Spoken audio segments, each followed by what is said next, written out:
Hello everybody and welcome to another C's Gearbox video. Today's video is another show review, and this time we are looking at the Prestatyn Classic Car show, which was held on a bank holiday Monday in August in the town centre at Prestatyn. The show was really busy and it was quite windy there as well, so I have chosen today to do something slightly different and give a bit of a voiceover about the cars that I saw to the photographs. I do hope you enjoy, so let's crack on. So first up is this. It is a Clan Clover. It has featured on the channel before in the Llangollen Transport Festival video, but the Clan Clover is so interesting I thought it was worth featuring again. Replacing the Clan Crusader in 1982, this car was built in Northern Ireland, and only 21 of the fully finished Clan Clovers were ever made. The Clan Clover features a 1.5 Alfa Romeo engine and is a very, very rare thing to see today, featuring, of course, the gloriously 80s pop-up headlights. Now, my very first car was very nearly a Mark II Volkswagen Polo, known often as the Volkswagen Polo bread van, or in Germany it was known as the Steilheck, which is the steep back. These were introduced in 1981 and were produced all the way to 1990, where they got a bit of a facelift and carried on until 1994. Around 30,000 a year, apparently, was sold in the UK during its production run. This particularly lovely example was super clean and displayed really well. Another car which was often a kind of staple for first cars was the Ford Fiesta, and here we have an example of the Mark I Ford Fiesta, so the original Fiesta. This one is special because it is actually a Fiesta Festival special edition which was produced in the 1980 model year. This one was based on the base models but came with accessories such as electric screen wash and intermittent wipers. Next up is this. It's a Mark III Ford Cortina. So the Mark III was made from 1970 to 1976, and this estate form here is a really good looking car. It was a bit of a radical move away from the Mark I and Mark II Cortina when it was launched, which had been very simple box designs. This one was full of curves. What I particularly like about this example though is the patina. It's presented with all its kind of the paintwork faded and little bits like that, exactly as it should be, because this is a car from the 70s that survived. What you'll also notice is a St George's cross on the roof. Seems to be quite popular to paint those in certain places, doesn't it, at the moment? It's nothing new, clearly done in the 1970s itself. So from a British icon to a French icon, of course it couldn't be a video from me without featuring a Citroën 2CV. This beautiful black example was in the show, and it really was stunning in every way. I believe that black was not a factory colour you could get in the UK. I might stand corrected, but it really had perfect, especially with those lovely chrome wheel trims around the bottom, and all the bright work just looking absolutely perfect, looking a little less like a French peasant wagon and more exclusive than that. Close relation of the 2CV is the Citroën Acadian. So the Acadian was based on the Citroën Diane and was made in van form from 1977 right the way through to 1987, featuring the same 602cc engine and based on the same chassis, but with that slightly more luxurious interior that you got with the Diane. Very commonly seen for lugging loads in the 70s in France, and now often seen with maybe a coffee van attachment in the back or something similar. Thankfully not this one. Next up is this BMC 1800. This particular one is the Morris flavoured version and was made between 1964 and 1975. It was known a lot as the Land Crab, and the reason for that was it was quite wide, and some people said that the face of it looked a little bit like a crab. But it was made for a good number of years, 11 years, and it was also badge engineered with both Austin, Morris and Wolseley badges. In the Netherlands and Belgium it was known as the Austin Blanza, and in Denmark the Austin Windsor. Let's keep it British Leyland for a moment, and let's move next onto this brown Mini Club. And there were quite a few Minis at the show. There was a good turnout from the Mini owners clubs, but this brown Clubman always stands out to me whenever I see it, not just because it is so very brown, but it really is a great, honest, nice condition, owned by William Murphy, who also has a YouTube channel. I'd urge you to check it out. It's a good channel, and look, always nice to see it. I love to see period brown car.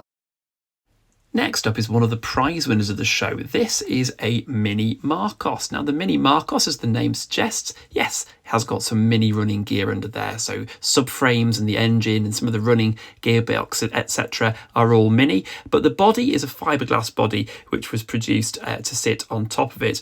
Now, some I think were in kit form, some were factory built. It was the only British car, the Mini Marcos, to finish the 1966 Le Mans 24 hours. Imagine 24 hours buzzing around in that. This is a Mark 1 version, and there were actually incredibly 3 production runs for the Mini Marcos. Closely related to the Mini, of course, is the Metro, the car that was originally designed to replace it. But of course, the Mini outlasted the Metro. This is not an MG Metro. Don't get confused. This one is actually a Metro GTA. This was made to kind of bring a sporty image back to the Metro.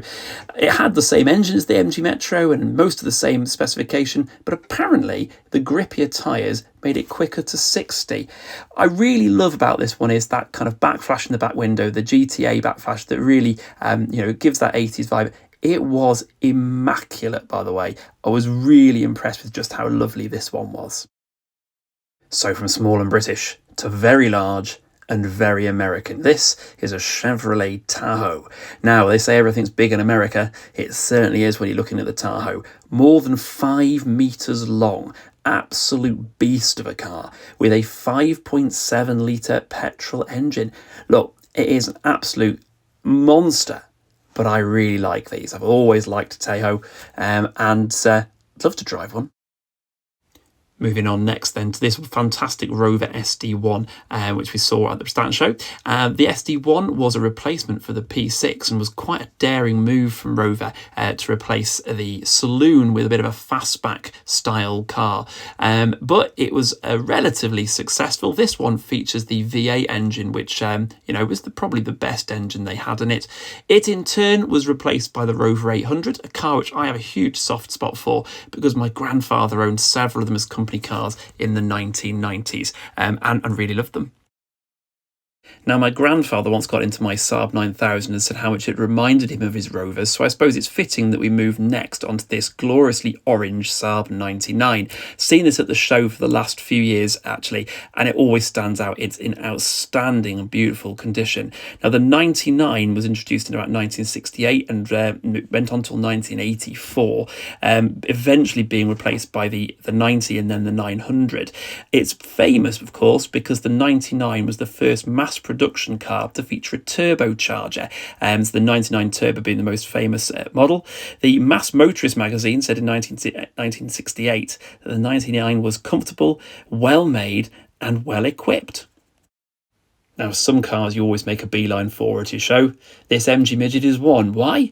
Well, because about 10 years ago, I used to own this exact car. So this was my old MG Midget that I bought from a fellow who'd restored it in Southport, and it broke down 3 times on the way home from me picking it up, including in the end me having to have the tow of shame back to my house. However, pleasingly, the current owner reports that the Midget is performing excellently in his service. He did the car run that goes the day before the show at the Prestatyn show, over 100 miles completed completely trouble-free. He's really delighted with it.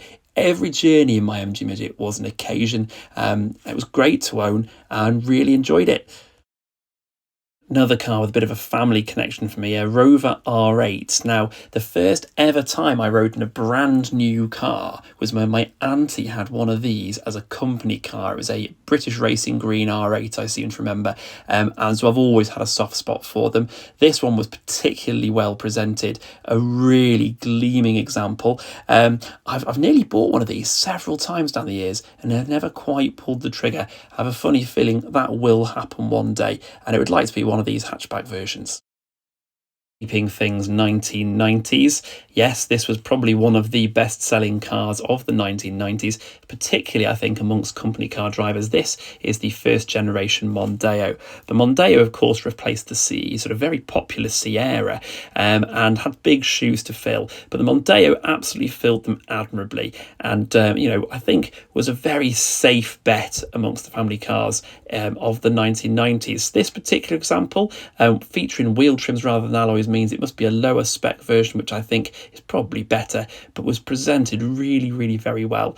Very clean example, and it was lovely to see something that you probably used to see every day, but now you really do only see at show. Now, as I've told you before, my very first car was a Vauxhall Nova, so I always top to take a look at any Novas I see in a show, and this particularly nice GSI example was there at Prestatyn on Monday. Really nice condition, and yes, there's been a little bit of modifying that's gone on along the way, you can see. Now, a lot of Vauxhall Novas were modified back in the day. They were seen as very easily modifiable, and that's why probably less sort of survive than some others. But this GSI has been really tastefully done. I have to say, it was absolutely beautiful. And you know, I always love a Vauxhall Nova. I have owned another one since my first one, but I never managed to get it on the road. And it wasn't a GSI, it was a saloon, a 1.3L in brown. Moving on to a French car next. This is a Peugeot 304, and I'd forgive you for not knowing that because they really are quite rare in the UK. The 304 was produced in a number of different body styles, and this coupe one was the rarest surviving of the lot.